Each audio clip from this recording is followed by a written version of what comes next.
Hello, today I'm going to talk about reusing, repurposing, refurbishing, whatever you want to call it, things around the homestead. And I don't mean taking an old window and making a cute picture thing out of it. I've done that, but that's not what I mean. I mean ways that you can avoid putting things in the garbage, maybe save yourself some cash, and just reuse things, like I said, around the homestead. So we're going to start inside today with this one. I've got a long list of things. I didn't realize how often I did this until I started writing it down for this video. And I apparently do this a lot. But we're going to start in the pantry over here and discuss popcorn tins. Most people, or I think most people, get popcorn around Christmas time. If you keep those tins, they work great. So I have this popcorn tin, average size, that I keep my flour in. I buy quite a bit of flour and keep it on hand, and that is a way to keep it fresher and keep the mice out of it. That's my big thing. Not that we really have a mouse problem in the house, but it keeps anything and bugs out of my flour. This is old coffee tins that I use. I put brown sugar in this one. I have powdered sugar in this one. This is a cookie tin that I put cornmeal in. So just all sorts of different tins that instead of throwing away, I put food in to keep critters out. Next, I'm going to talk about jars. Jars of every kind. A glass jar. I love jars. My poor husband hates that I keep so many jars, but they work out perfect.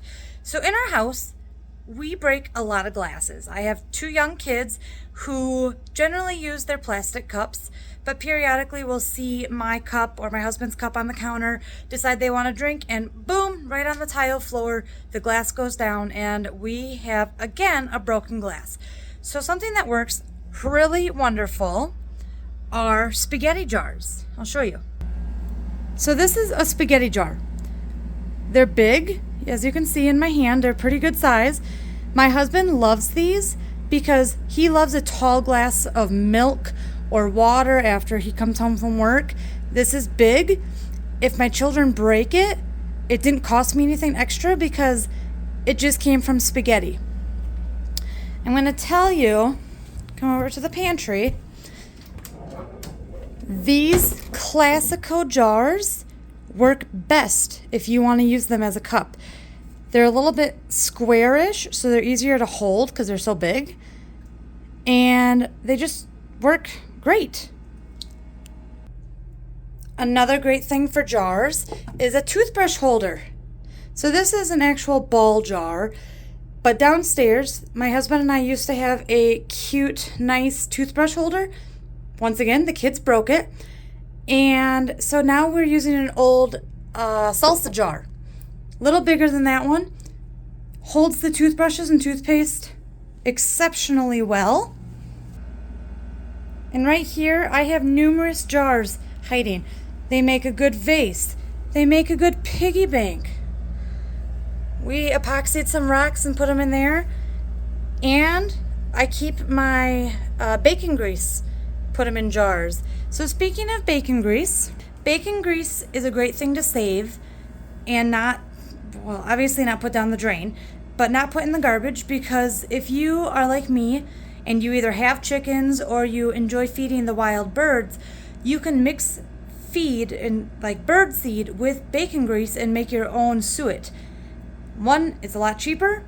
You're not throwing the bacon grease away, and the birds love it. It's really good for them in the winter because it has that fat content that they need. Now we're going to move outside and talk about a few things. So a lot of this is doable because I have a very handy husband. So if you don't have a handy husband or you're not a handy person yourself, YouTube and Google can get you a long ways. That's how my husband has actually learned how to do a lot of things, including these stairs I'm about to show you. So my husband built these stairs. They were his buddy's old deck.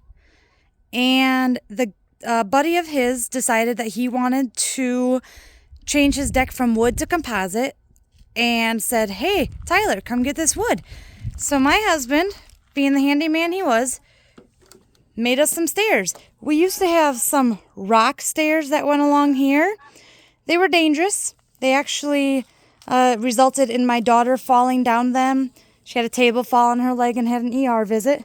Nothing actually happened to her that was serious, but nonetheless, they're not super safe. So my husband repurposed an old deck and made a very nice set of stairs that are much safer for me and my family. Once again, this is not something the average person could do. My husband only did it because he YouTubed and Googled a lot. He made his own little stair cutouts instead of going to the store and buying them because we had to customize ours. So, once again, lots of Googling. But now we have a beautiful set of stairs. All right, we're with the animals now. Mabel is saying hi. So we're going to go look in my shelter. I've done a video on it. But as you can see, the rungs or scaffolding or whatever it's called, if you look closely, you can see that they are different pieces. 1 piece, 2 piece.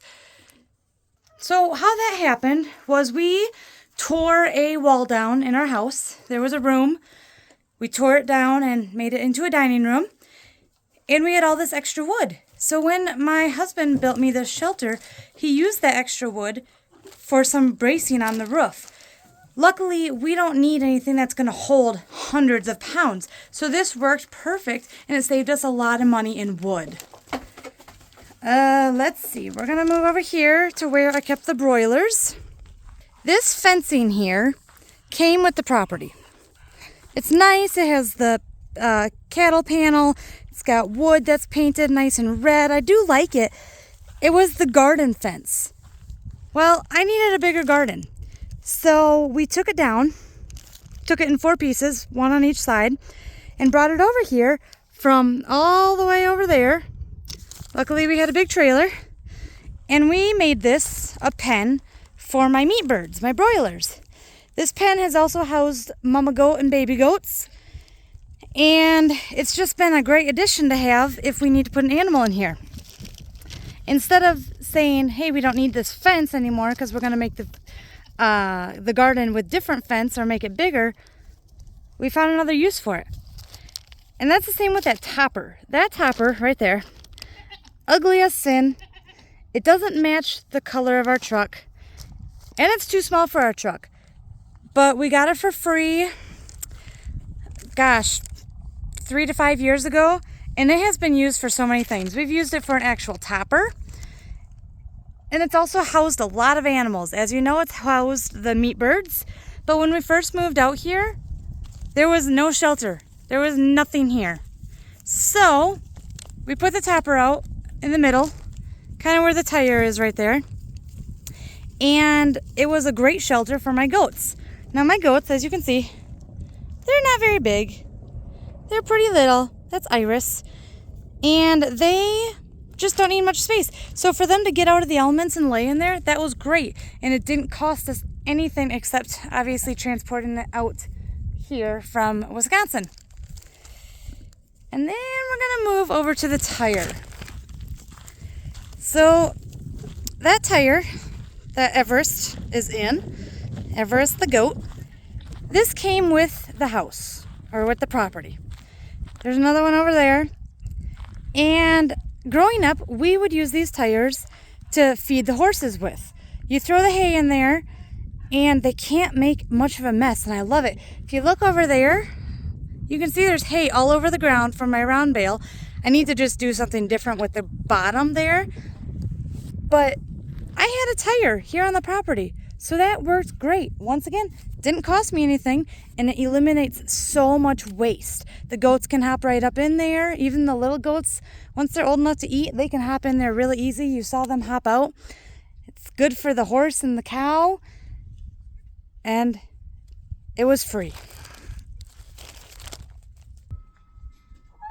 Okay, I only have a couple more things to discuss, but one is shredded paper. I like to use shredded paper in my chicken coop in my nesting boxes.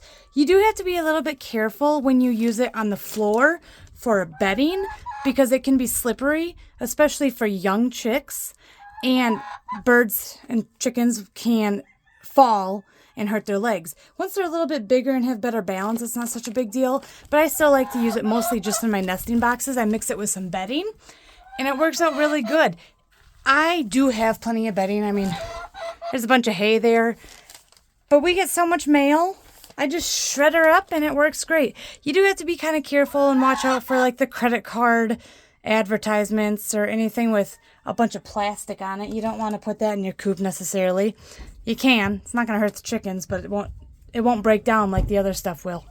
But it's another way to reuse all that mail that is junk and you don't want and you don't care about. Your chickens will enjoy sitting and pooping on it. So for the last couple things, I'm just going to discuss coffee grounds and eggshells and using them in your garden. I don't drink a whole lot of coffee. I have a cup a day, and I just, use a couple tablespoons of coffee to make my cup. But I save those grounds and I put them in my garden, specifically by like my squash and my strawberries. And it helps with the acidity, or makes the ground more acidic, and those vegetables and fruit like that. You do got to be careful. Some of your vegetables will not like high acidic items thrown on top of them, such as coffee grounds. I don't think green beans do well. Sorry, I'm walking to turn the water on. But it is a use for your coffee grounds, because quite frankly, what else are you going to do with your coffee grounds? They just go in the garbage. So if you have a garden and you have the right fruit and vegetables that like coffee grounds, just throw it in the garden. The other thing is eggshells. I will periodically crush up my eggshells and give them back to my chickens. Whew, sorry, that was quite the walk apparently. My chickens like that, but I don't want to do that all the time. So I will put crushed up eggshells in my garden, specifically on my tomatoes, because my tomatoes, I've learned, are starting to rot and just not do well, and I guess it's from a calcium deficiency. So if I sprinkle some crushed up shells, hopefully that'll help. I don't know if it will, to be honest, but it gets them out of my house and it's a good use for my shells. It's not going to hurt the garden unless I were to put pounds and pounds of crushed up eggshells in there. But yeah, I think that's all I really have. Those are just different things that I do here on my homestead to reuse items and to repurpose things and try to keep things out of the trash. I throw enough away as it is, so whatever I can do to help with that, I will. And whatever I can do to save some cash, I also will. So I hope you find a few of these things helpful. Hope you're able to use some of them. And yeah, until next time.